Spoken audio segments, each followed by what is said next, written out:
Good morning, everyone. My name is Mark Godin. I'm with PTAC, Petroleum Technology Alliance Canada. It's my great pleasure this morning to welcome you to this panel discussion about harnessing digitization to reduce emission, which is an intriguing topic. We're not talking about physical assets like pumps and measurement devices. We're talking about software, artificial intelligence, and how do we reduce emission with software, which is our panelists will elucidate that question. I'm joined here by a great uh, team of panelists, Brian Helfenbaum, Vice President at Alberta Innovates, Scott Volk, Director of Emissions and Innovation at Tourmaline, Stéphane Germain, President of GHG-SAT, and Glenn McCrimmon, who is Director of Operations at Clean Resource Innovation Network, or CRIN, which is our host today. So thank you for hosting this session. I have a few introductory slides to set the context, and I'll ask, next slide, please. So I did mention who we are. Next slide. So just to set at a very high level, the context here is this a graphic from the International Energy Agency. It shows the blue graphic is the trend that we're on uh, of reduction of greenhouse gas emissions globally based on the typical legacy methods of forecasting, whether you forecast interest rates or the price of oil or the GDP. You can also forecast the trend on emissions reduction, and that gives you that blue graphic of uh, a decline over the next decade. The yellow graphic is if on that you layer the promises and the pledges made by various government at conferences like this one. So this is as of COP28 in Dubai, layering on the forecast, the additional promises and pledges by government, if they are fully implemented as they were stated. And the green graphic is the goal of net zero by 2050, which even a steeper decline is required to get to that. So that's the context that we're talking into. Next slide. And again, the topic of digital science and how that makes a difference, moves the needle in climate. So various topics here. We have artificial intelligence and machine learning having impacts on process optimization, predictive maintenance, leak detection, enhanced carbon capture, and so on. Next slide. And IoTs, the sensors are getting smaller and smaller. Everybody has a smartphone. It's full of sensors. All that is being applied to the industrial transformation. And these have application in enhanced detection, process optimization, flaring and venting, and supply chain efficiency. Next slide. And same with the so-called digital twin, where it's a gamification of the data, where you can walk into your data and see and almost touch things, but they're not really there. It's a virtual reality, and it's applicable to process, maintenance, and also carbon capture. And finally, on the next slide, we talk about satellites. So we talking about miniaturization of sensors nowadays so small, we put them, pack them onto satellites, launch them, and we have large number constellations now orbiting the Earth for various purposes, including methane, and greenhouse gas. So detection, real-time data, monitoring other attributes around environmental deforestation and water quality and vegetation health. Next slide. And where are we in Canada? So this is the a graphic showing the trajectory that we have been on greenhouse gas emission. It's a downward slope, and the forecast and ambition of the Canadian government to further decrease that greenhouse gas emissions nationally. And next slide. And flashing here are we have we have a vibrant ecosystem of innovators in Canada and Alberta.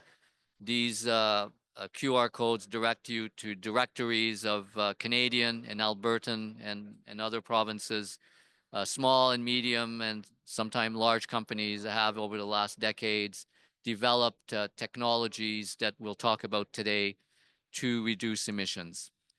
So it's with these words of introduction, I'd like to turn over to the panel for their observations, starting with Brian Helfenbaum. Brian has been with Alberta Innovates for a long time, and he's currently Vice President of Clean Energy. Brian. Thank you very much, Mark. It's a privilege to be here on the panel. Yeah, as the VP of Clean Energy, we have a very, very broad portfolio of opportunities. We work in recovery technologies and converting our hydrocarbon products into more valuable products. Um, in our clean technology portfolio, CCUS, hydrogen, grid modernization, geothermal, renewables, small modular nuclear, et cetera, et cetera. All very exciting spaces right now. But it was about 5 years ago that we decided to really get serious about the digital opportunity. And digital really wasn't its own kind of new area. It's really a platform that affects all of those. And so we launched a program, we called it DICE, Digital Innovation and Clean Energy. We announced our first projects in 2020. It was actually March 2020, ironically, kind of overshadowed by some other stuff that was going on at the time. The DICE program was among our most successful, and so we launched DICE 2.0 and DICE 3.0 recently as well. And in aggregate, we funded 43 projects with only $9 million and then another $27 million from partners and industry. And of course, funders like us love to talk about the leverage there, but my point is really 9 million spread across 43 projects. It's pretty low capital intensity for a lot of these opportunities. And for us as a funder with a long history funding energy development, we really had to break the mold of how we do programming for digital. We can't have an application process that takes 8 months long because some of the projects are only a few months long. And we can't necessarily measure things by technology readiness level because in the digital space, we see leapfrogging and the TRLs kind of fall apart by definition. So it's a really exciting space. It's a really different space. But we have really been able to support some really exciting projects that have that multi-sectoral opportunity. So they may be applied to, say, an oil and gas opportunity because oil and gas provides 1, data, and 2, cash flow. So it's an appealing place to start. But that opportunity, that algorithm can also apply to mining or to other sectors, as well as outside of our borders and internationally. So I'll leave it there for now. I'll just ask you to before I go to the next panelist, the difference in digital is also dollar-wise. You said 9 million. And like if we go calorie capture, we talk about billions easily. But this is software you make in your garage sometimes, right? Yeah, exactly. So that low capital intensity is part of what was so appealing for us. Very different, and you can go from TRL 3 to TRL 9 really, really rapidly with not a lot of money. And so we see a lot of side hustles come along, and so we really need to understand kind of if these opportunities really have the industry pull and the expertise to make them happen. It's a totally different world from the traditional area that we invest in. Perfect. Thank you, Brian. So next, Scott Volk, Director of Emissions and Innovation at Tourmaline. Scott, you like to talk about data, so all yours. Great. Yeah. As Mark said, my name is Scott Volk. I'm the Director of Emissions and Innovation at Tourmaline. For those that don't know Tourmaline, Tourmaline is Canada's largest natural gas producer. We decided some time back that for both to have control over our cost and control over our emissions, we would also like to own a lot of our own infrastructure, and that makes us Canada's 4th largest midstream company as well. So we've been focused on emissions reductions for some time, and focusing on emissions reductions really does force you into focusing on digitalization and really understanding data and getting good at data. So to kind of use an example of how Tourmaline does a lot of work in the data space and the data space as far as reducing emissions, I'll use methane as an example. So we run the emissions testing center, but Tourmaline also employs a large amount of different methane detection technologies. So it's nice to have GHG SAT on the panel because we use GHG SAT. We also use companies like Bridger that do aircraft detection. We also use continuous emissions monitors. We use data from handheld sensors. We use data from truck-mounted sensors, and then the mass majority of the data comes from bottom-up engineering calculations. So you're doing inventories of all the different sources of methane, and then you're taking those inventories and you're multiplying by an engineering calculation in order to come up with an emission source. So now you have all these different sources of data, all these different sources of truth.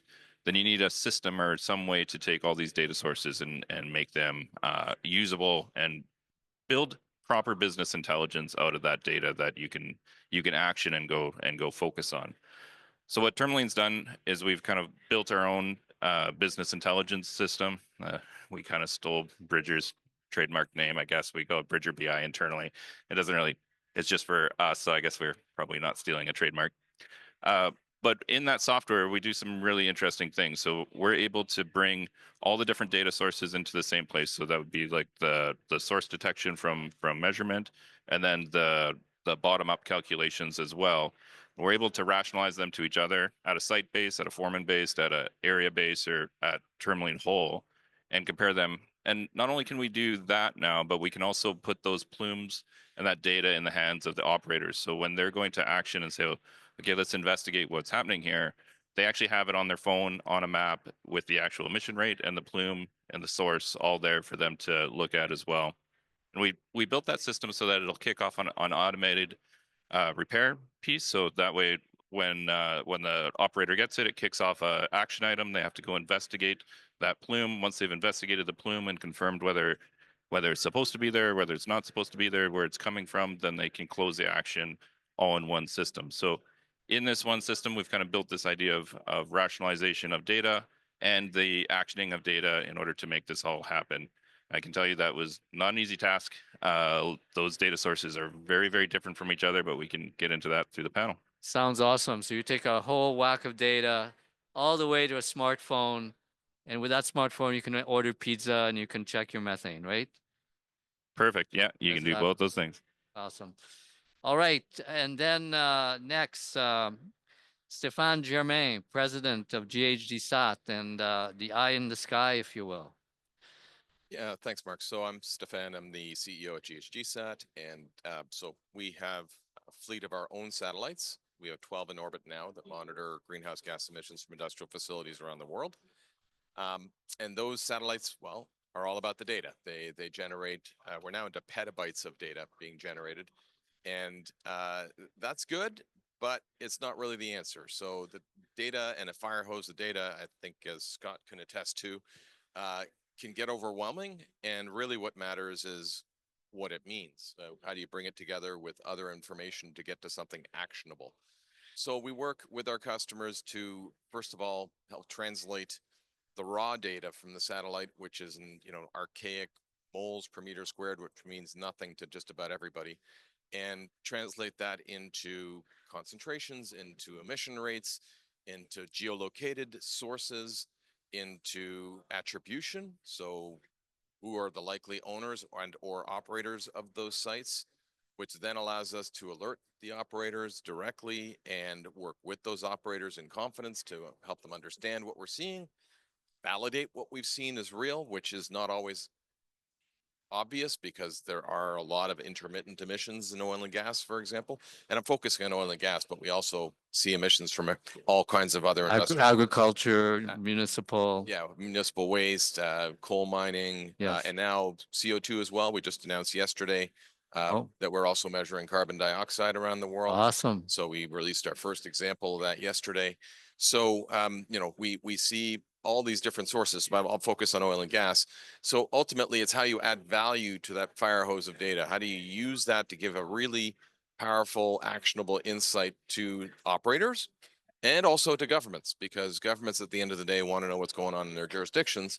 So we can aggregate all that data and help them see whether or not there are, for example, decreasing emissions within their jurisdictions of what we can see, because there's still always limitations of different sensors.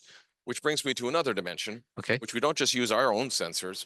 We actually take all the other satellite sensors that are out there that are publicly available and ingest those as well, and then correlate those with what we see from our own satellites to give, again, operators, instead of a fire hose of data, one-stop shop of where they can bring all this together to understand what's going on. That's awesome. And finally, you take all that and again, look for trends and patterns that may be useful to governments and operators. And I think, Scott, you're using, for example, some of our third-party data for visibility and benchmarking. So that these are all different ways in which we generate data, we add value to the data, and we turn that data into actionable intelligence for our customers. Perfect. Thank you. And Glenn McCrimmon, Director of Operations with CRIN. And CRIN has supported and originated a lot of that new tech that we're talking about. Glenn. Yeah, so for folks who are listening that maybe don't know much about CRIN, as we sit here in CRIN's pavilion at in the blue zone at COP29, I'll just give a brief sort of overview. CRIN is a Canada-wide not-for-profit organization, volunteer-driven, and our mission really focuses on enabling the development and adoption of technologies that reduce the industrial footprint, environmental impacts of industry. And so when you think about that, we've funded through monies from the Government of Canada Strategic Innovation Fund, we've funded 67 projects across many technical themes, including methane monitoring and quantification and abatement, water technology, land and well site remediation, novel hydrocarbon extraction, cleaner fuels, and carbon capture and value-added products. But one of the key themes that we've been supporting is digital, and specifically digital oil and gas. And digital sort of underpins all the rest of it when you think about the capabilities, for efficiencies and for detection, sensors, et cetera.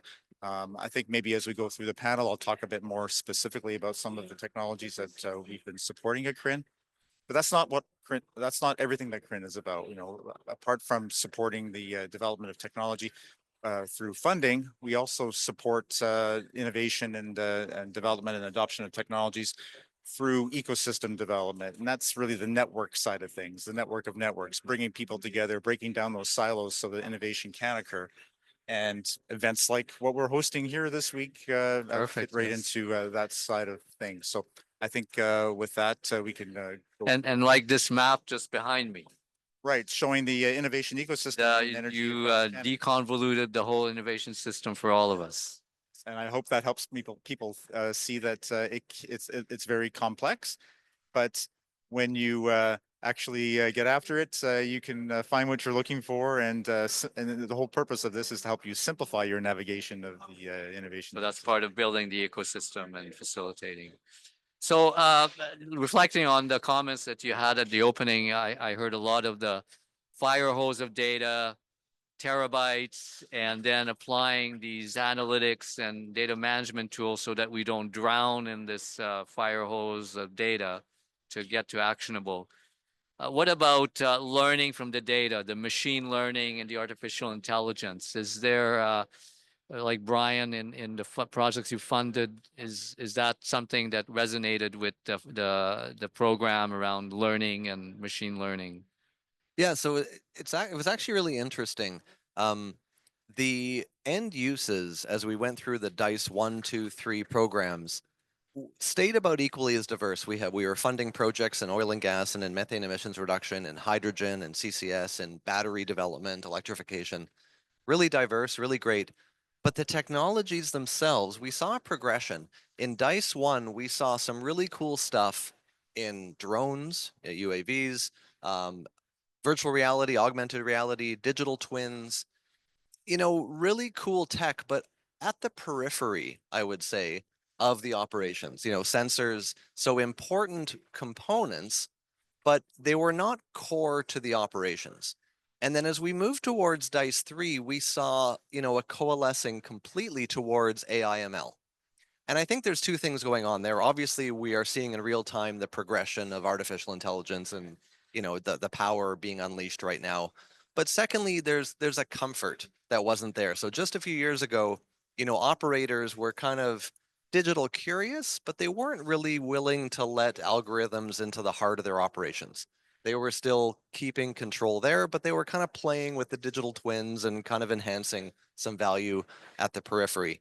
And now there's a much deeper comfort to not quite hand the keys over to the robots, but to really start using AI ML to make key decisions in the operations of an organization. And Scott, is that your experience that a few years ago, Tourmaline was hesitant on putting robots in charge and now you're more comfortable with it? I wouldn't say the robots are quite in charge. Okay. Yeah, you do see a lot of technology companies starting to use AI for different things, taking on kind of large tasks. So some of the continuous emissions monitors use artificial intelligence in order to understand and pinpoint where the plumes are coming from. And they're taking weather mapping and trends and things like that, and a lot of statistics to machine learn and then kind of work out that. But we've been, I would say this is a bit of a strange thing, but we've been being pitched AI for years and years and years. But when you really dove into it, they were really just getting good at business intelligence, right? Like there was an algorithm more so than artificial intelligence. You're starting to see true artificial intelligence show up in a few different places, but not huge yet. But given what it's doing in the public space, I think it will become quite large. Um, but we are working on lots of different things where artificial intelligence can kind of work on the data and help you pull out that business intelligence type of thing. So digitalization is both. I would say we're way better at data science than we were at one point in the past. Way better at data science, and AI is doing some work, but robots haven't quite taken over. What about this concept of transformation, digital transformation? Do you feel it at Tourmaline that it's not the old Tourmaline of 10 years ago? And Yeah, like you can definitely see it in who we hire and what we do. I would have never guessed probably 5 years ago that a very significant portion of my team would be data scientists instead of engineers.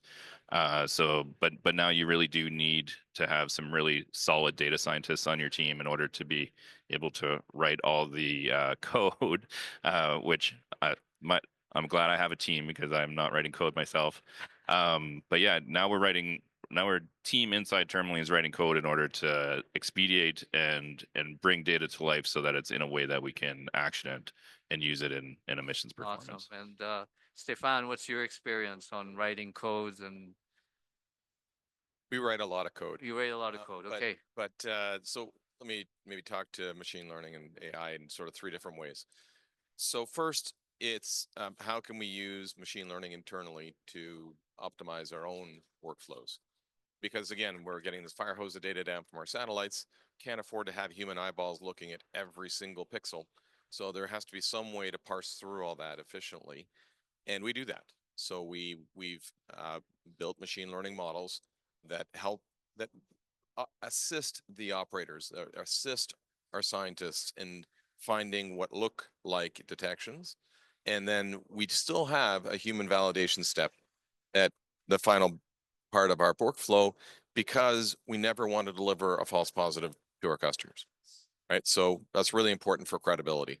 And until we get to the point where the models are, 100%, which will probably never happen, or at least 99% or something efficient, we're going to keep doing that. So, but we do use machine learning first for our own internal efficiency. The second way we use machine learning is in improving on the performance of human eyeballs.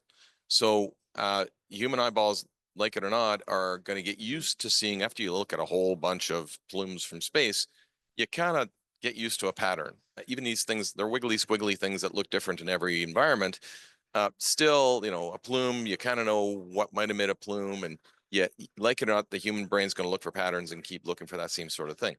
Even if it's assisted by AI to tell you, or machine learning to tell you, oh, there should be something here, you might dismiss it because it's not what you're used to seeing. But what we found is that it is possible to tease more out of the data by letting the machine learning models tell you there's something there, and then you go back and take a second look. So it's not quite the same as the first example I gave. It's actually a different set of machine learning algorithms to go after that. The third and final thing I'll point out is that there's opportunity for machine learning to do really weird, wonderful things. When you combine data sets that are in the same general space and let the models work on that data and see if they can find links and patterns between them. And often it's, that's the danger of AI. It can be a bit of a black box. You don't really know if the causality is there. There may be absolutely no link between the things you've seen. But what we found is actually, yes, there are some instances in which you combine different data sets, put them together, and you start seeing things that even operators hadn't realized was there before. So that third one is really new and it's really quite exciting because it does help bring new insights. Learning things you didn't know about at all. For the operators, again, to get that. Yes. So what's the future for you? Like today you have 12 satellites, you're launching 10 more.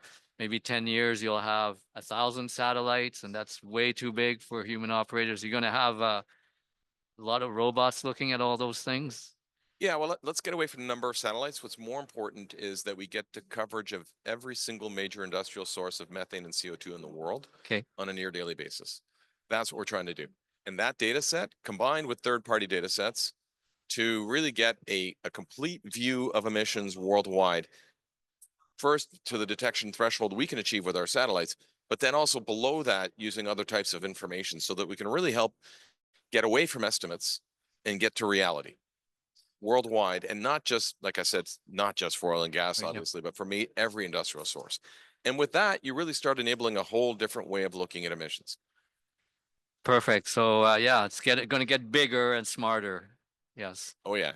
Transparency's here. Yeah. And it's not just us. There's other satellites that are doing this now publicly and are really designed to shame operators into action. And frankly, that's been great for business for us because now customers want to come to us and figure out. Well, it's awesome that you can ingest their data, Carbon Mapper, and yeah. Yeah, and Glenn, so what do you see on AI and artificial intelligence? I just wanted to add to a few things that Brian and Scott had sort of touched on with respect to comfort levels in within the operator shop with the use of machine learning and AI. Stepping back a little bit and putting on my hat from a former life where I had a role similar to Scott's in a large oil and gas producer.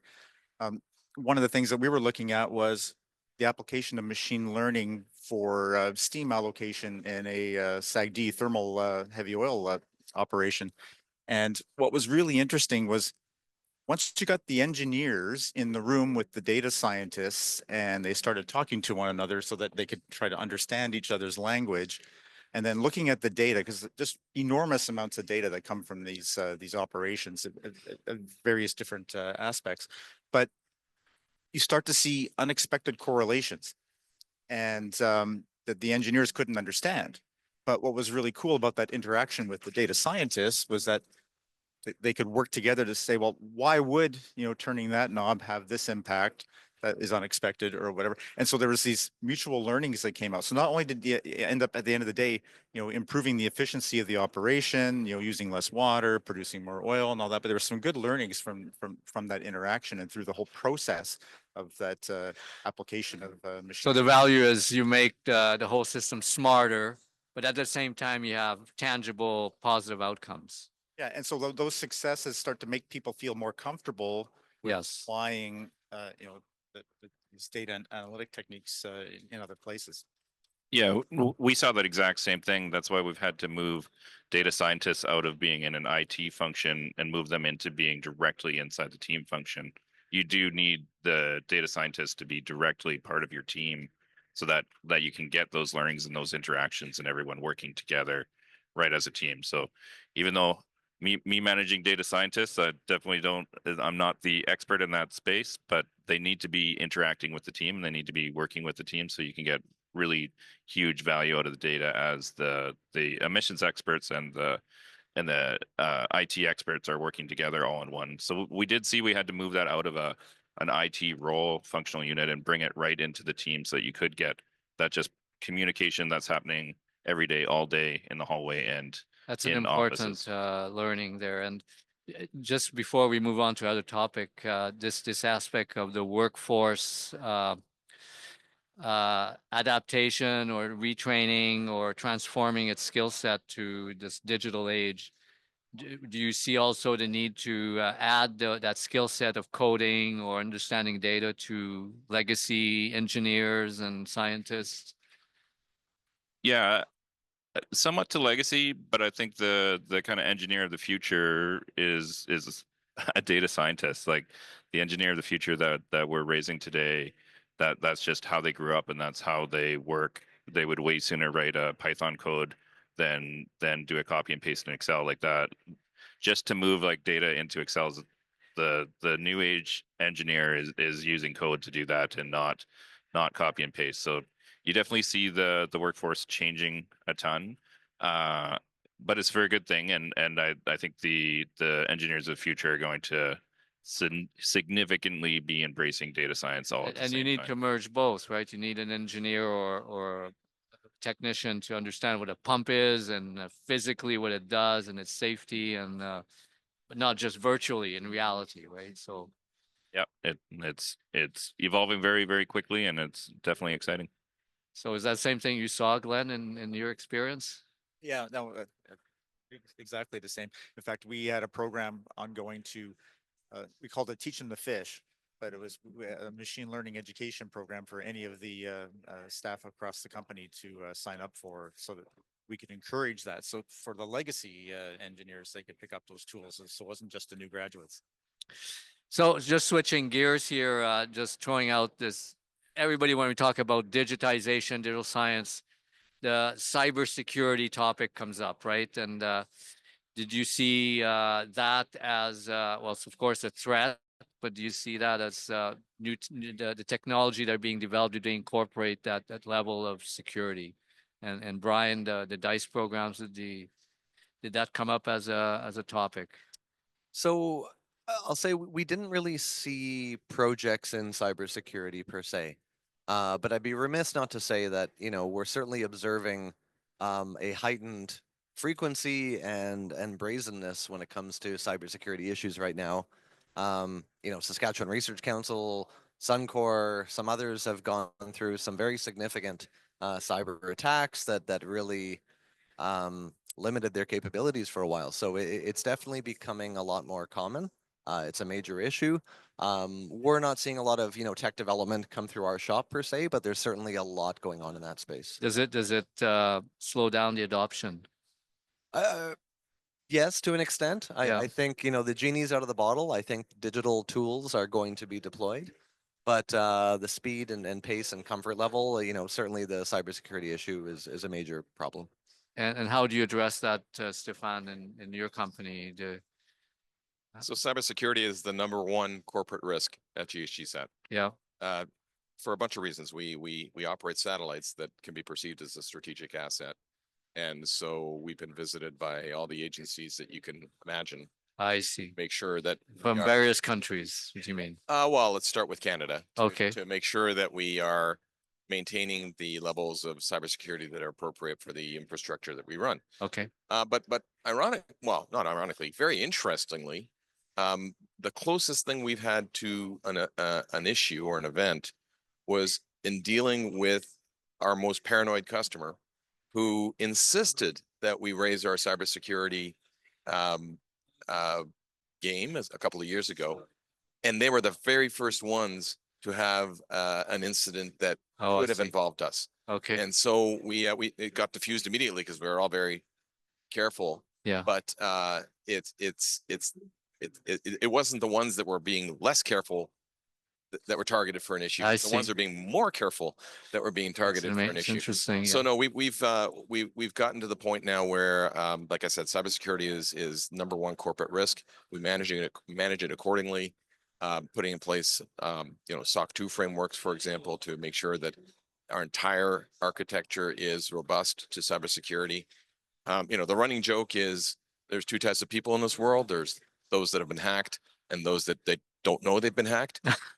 And in our case, obviously, we're trying really, really hard to make our system failure tolerant. Yeah. As Yeah. opposed to failure resistant. Okay. Because at the end of the day, it can just be too complicated. I So see. we're extremely sensitive to it. Obviously, our customers are super sensitive to it. Yeah. And we need to make sure we stay at the level of what they expect Yes. in order to be able to interface with them in any kind of digital way. Okay.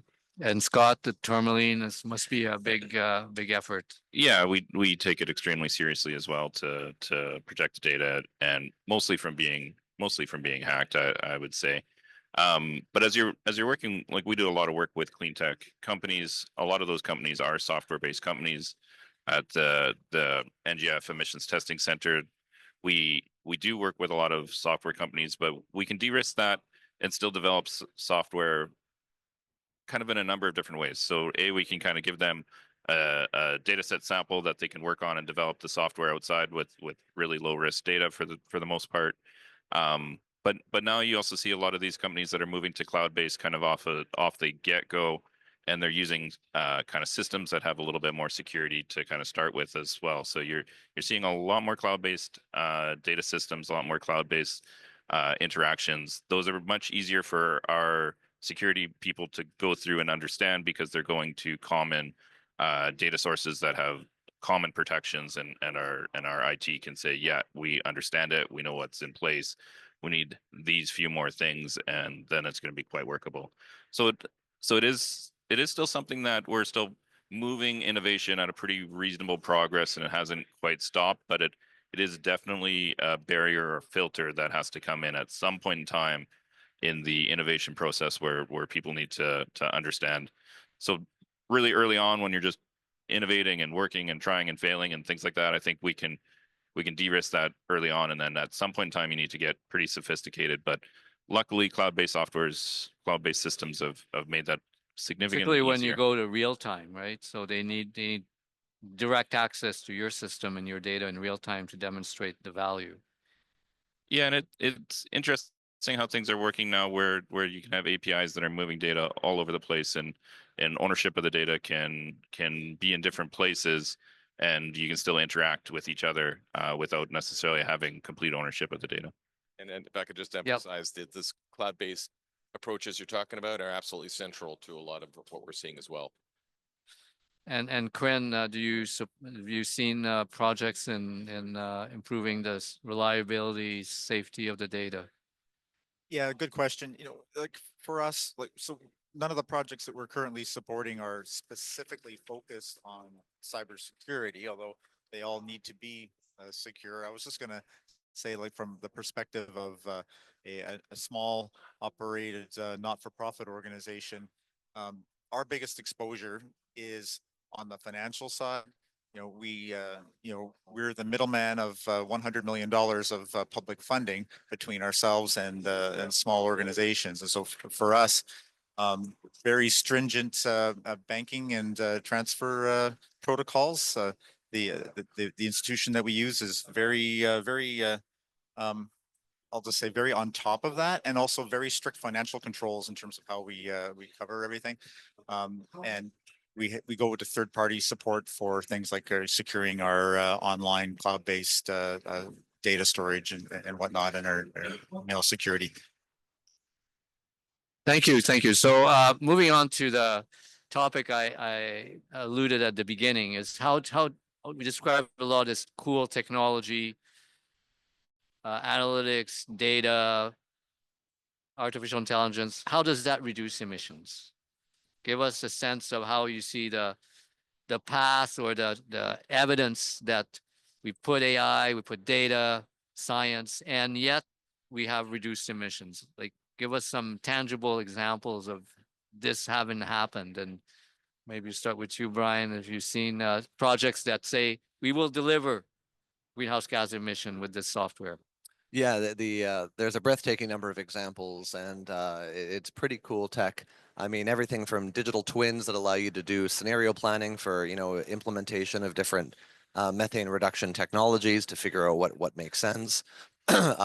Waste disposal, something we don't talk about very much. There's a company, Galatea, out of Calgary, that look to optimize how we transport waste in the most efficient and cost-effective and emissions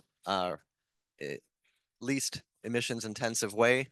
Looking at UAVs, drones to be able to go and detect, and obviously we'll hear more about that shortly. I'm coming up blank now. And then like physics-based models using artificial intelligence to look at operating wells in a SAGD setting, as well as looking at specific niches in operations. So we saw some use cases for ESPs. We saw some for plunger lift applications. So as mentioned before, it's not really handing the keys over to the robots per se, but applying AI ML to some specific areas of opportunity to identify how we can be more efficient. And the gains are not transformational. They're 5%, 10% here and there, but they really add up, and in aggregate become a transformational opportunity. And efficiency that you speak of is also translated to greenhouse gas. Yeah, exactly. So it's reducing energy usage, Yep. whether that's steam in a SAGD sense or electricity or whatever is being needed to make your operations more efficient. And that's going to be the best bang for your buck from an emission standpoint. Okay. And Stefan, do you have examples of your client base that using your data now there's less greenhouse gas being emitted?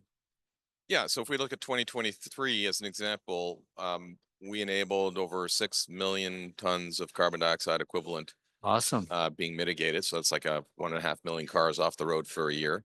So we don't do that ourselves. Our customers do that, but we enable that by helping them understand control. But do you have the feedback? So Yeah, you yeah, have the well- numbers, so you know they've done it. Yes, that's right. So we go ask them, and Yeah.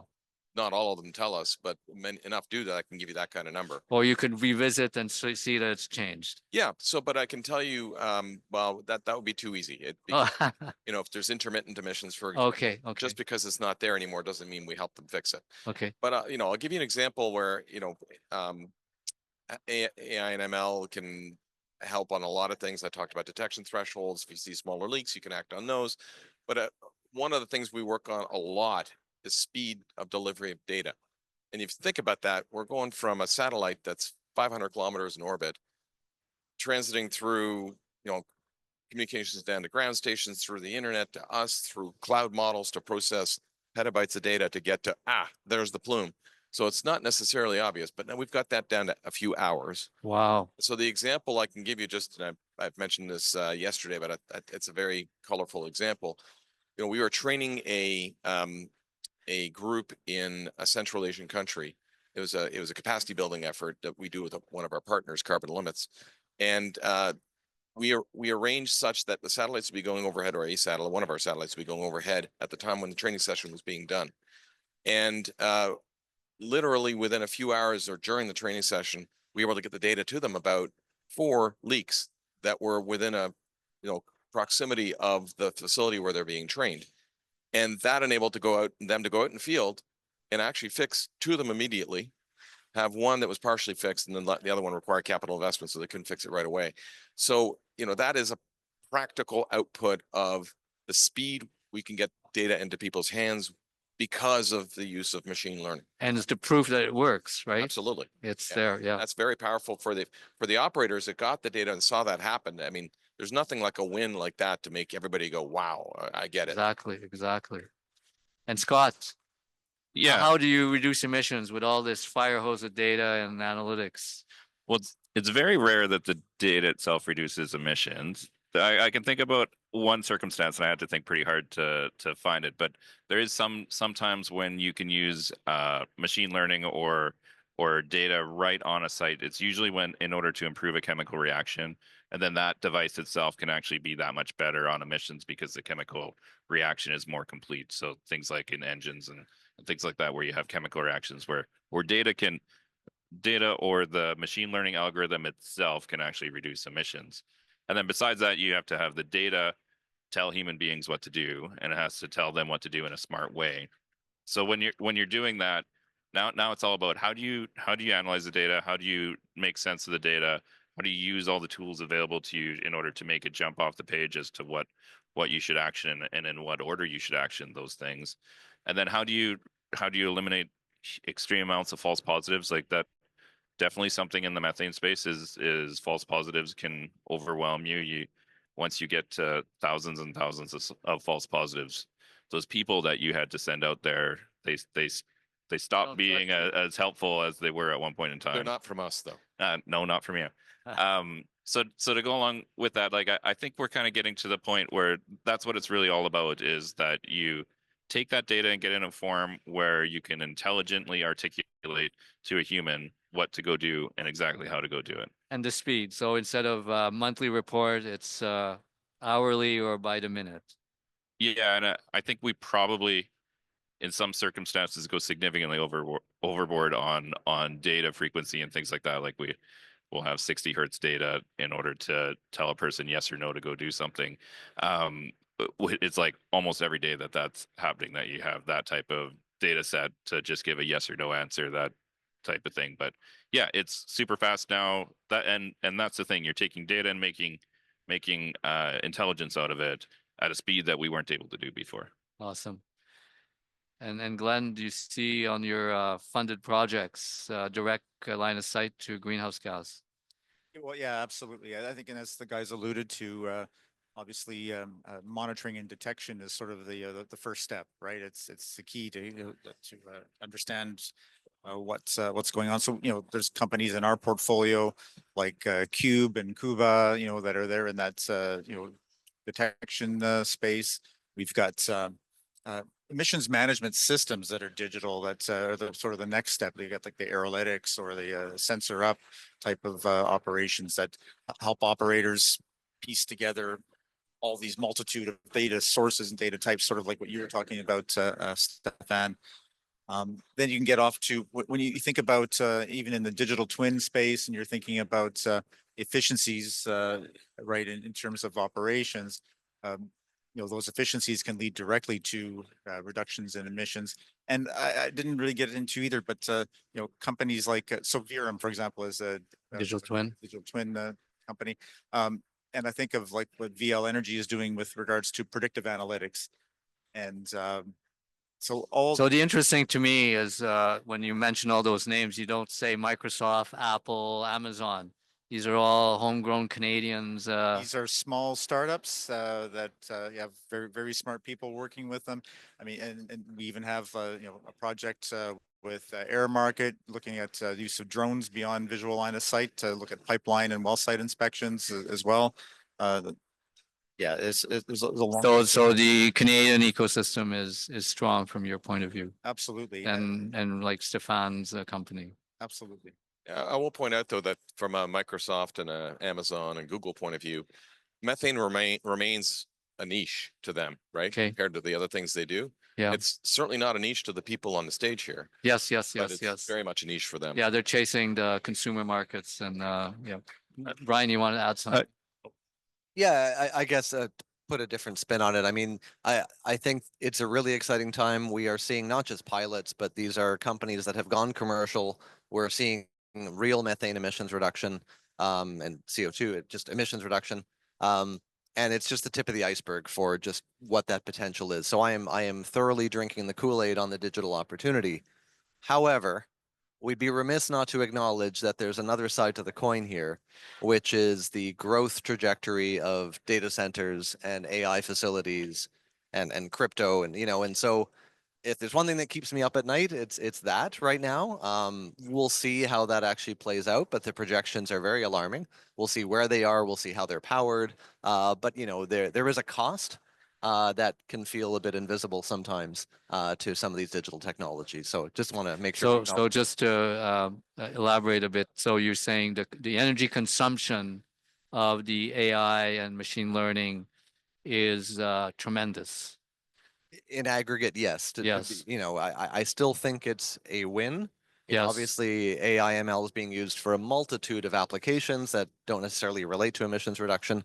And we're seeing, we've mentioned Microsoft, bringing 3 Mile Island reactor back on to help power that. So, as more of these opportunities look to non-emitting power sources, that's promising. But just the sheer volume, like if you look at some of the predictions right now on that growth trajectory, it's really alarming. Okay. That's a great point, Brian. I was recently at a Canadian Semiconductors Symposium, and one of the key topics that they were talking about was quantum and the needs for quantum computing. But a major issue in that space is the energy requirements for these new technologies to run. And like you say, you got Microsoft with 3 Mile Island. Google's just announced a deal for nuclear. Small nuclear, yeah. Yeah, that's the elephant in the room, I think, when you think about global demand for energy. I think Scott's got a business opportunity there. Yeah, I was going to ask if Well- he's going to go in data centers. I'm not willing to talk or not ready to talk about that quite yet. But one of the points that I did want to kind of draw on when we kind of talked about this being a niche, especially in the methane space, and it's not something that the Microsofts are getting into.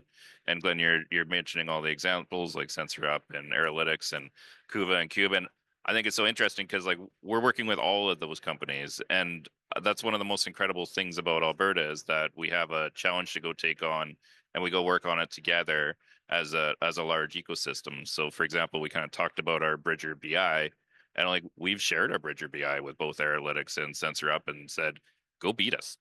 Go take this to everyone in the market so that we can use your platform instead of having to develop it ourselves. So I think Alberta is a little bit unique in that space that when the tools aren't there and the tools are needed, we kind of all work together in order to get them out to the market and kind of collaborate. So that's kind of on physical things, but that's definitely the space in the digital space as well. Awesome. And final topic, as we have maybe 5 more minutes here, is how do we take this to the world? And so we're here at COP and all these other countries, and talk about all these small companies. And well, Stefan, you're already doing that, right? So how does that look like? You developed out of Quebec, and now are you in Africa and elsewhere? We're everywhere. The satellites Yeah. see everything, right? So Okay. I would just give an example of some work we did in Central Asia. I'll give an example of something we did in the Middle East that led to emissions reductions as well. It was tuning control loops for flares. We were seeing methane emissions from flares that were not, combusting efficiently. We didn't actually realize what it was. It was our customer who actually realized that what we were seeing, methane slip as it's called, that was significant from their infrastructure. And they realized that the data we were providing enabled them to, we had enough measurements, they now start correlating different operating environments or different circumstances to the amount of slip that was happening. And so I was privileged enough to be sitting in a meeting where the team we were working with were presenting to their senior management how they were using our data to tune their control loops to reduce their emissions. And Awesome. that's here in the Middle East. So also with COP29, we've announced collaborations with Japan, where we're using their satellites and their upcoming satellites, and one called GOSAT GW, which will allow a better operational efficiency between different satellite systems. We've announced a collaboration with China, where in small steps, finding ways to collaborate with each other. The example we did there is we used 4 of their satellites with 12 of ours to evaluate a specific region in the world where we looked at how we can combine our data sets to provide more insights as to what's going on. Yeah. So the international collaboration is everywhere. Yeah. And we're certainly, because we operate satellites, we're right in the middle of it. That's very impressive. And Brian, do you see Alberta Innovates technologies impacting elsewhere? Absolutely. We see proliferation. Again, there's a dark side here. Funders like ourselves, Emissions Reduction Alberta and CRIN, we love to promote these technologies. They can have, we're dealing with a global issue and we can have an outsized impact and punch above our weight. Having these small Canadian companies, like Stefan's, do so much good in the world. Our challenge is exporting. We want to export the technology. We don't want to lose the company. We don't want to see them relocate to other jurisdictions as well. And now, fortunately, we've done a good job in this space so far, I think, and most are motivated. But we certainly want to. I can't think that we've lost one yet. Well, we had a boomerang. We lost one and they came back. That was a really interesting awesome. case. I know there's a couple others that are considering it. Okay. And Canada's traditionally been really good at startups, but struggled with scale-ups. That's right? exactly That's right. a classic issue. So this is not unique to this space or this industry, right? This has always been an issue for Canada. But we're also, we've had some success in attracting others locally. So we also, we have talent here, we have opportunity, we have all the right ingredients. So it's not just about exporting technologies, but we also want to attract digital companies and talent to the province and to the country as well. Oh, you have the track record of Google Minds, Deep Minds being in the University of Alberta. Yeah, Amy, like there's a lot of great examples where, where really we are leaders in many of these technology areas, but they are evolving very rapidly. Very rapidly, yeah. And Glenn at Quinn, do you see the same thing, the internationalization of the opportunity? Yeah, well, I mean, that's part of the opportunity of being in a place That's why you're here. like COP, right? Yes. COP 29. And the idea is to promote solutions. We see all the projects that we're funding. These are partnerships between innovators and adopters of technology, industry players. And so there's an industry and a market pull. And the idea is to get, these are technologies that are ready to be adopted. And so these are solutions. When you come to COP, there's a lot of talk about the problem and maybe not enough talk about the solutions that are out there. And so we want to be here to sort of show off the solutions that are homegrown and hopefully create that market. And you talk about COP, one of the main topics of COP 29 is around finance. And I know that most people think of that in terms of, it's the global north supporting the global south financially. But when I think of finance, I think, what are the financial incentives for the adoption of these technologies that actually make a real difference in emissions detection and reduction? And there is traction. We're getting attention from some international people here, and we just have to keep at it. Scott, I know Tourmaline is a Canadian company, but Yeah, we're a Canadian company and we plan to stay being a Canadian company, but we do have a role, I would say, in being ahead of the curve. And if I use the GHG SAT example of that, like we use GHG SAT, but we don't see GHG SAT detections. We're at the point where our magnitudes are significantly below what GHG SAT's magnitudes are. We like it and will continue to use it because it's a great insurance policy. So if anything ever happens, we want to know about it, and GHG-SAT would be a good way for us to know about it. And we use it because we're nosy and we want to see what's happening in the U.S. and other places. Is that right? And that allows us to understand how we fit versus others. But it makes it very clear that that's a huge opportunity is for other places in the world to kind of catch up to where Canada is at right now. And right now, that's the biggest opportunity. But I'd say as we continue to kind of lead the pack and move along through time, those large emissions, hopefully everywhere in the world, will start to go away, and then we're down looking at the smaller ones. And I think our opportunity is to continue to do that, to continue to keep going the next step and being kind of ahead of the pack along the way, and then trying to share that with the world. So that's part of what we're trying to do with the emissions testing center, is that all the clean tech companies come out and they validate their technologies and work at the ETC, that those go out to the rest of the world and help with problems as well. So I think that's kind of where Canada fits. Like hopefully it happens where the rest of the world catches up, and hopefully it happens where Canada continues to lead and set an example to where we can go over time. Awesome. I have other questions, but we run out of time. If you have some final thoughts you want to share, otherwise, I'll thank the panelists, Brian, Stefan, Glenn, and Scott. Awesome job. Thank you for the audience for listening to us, and have a good rest of your day. Thank you. Thank you. Thank you.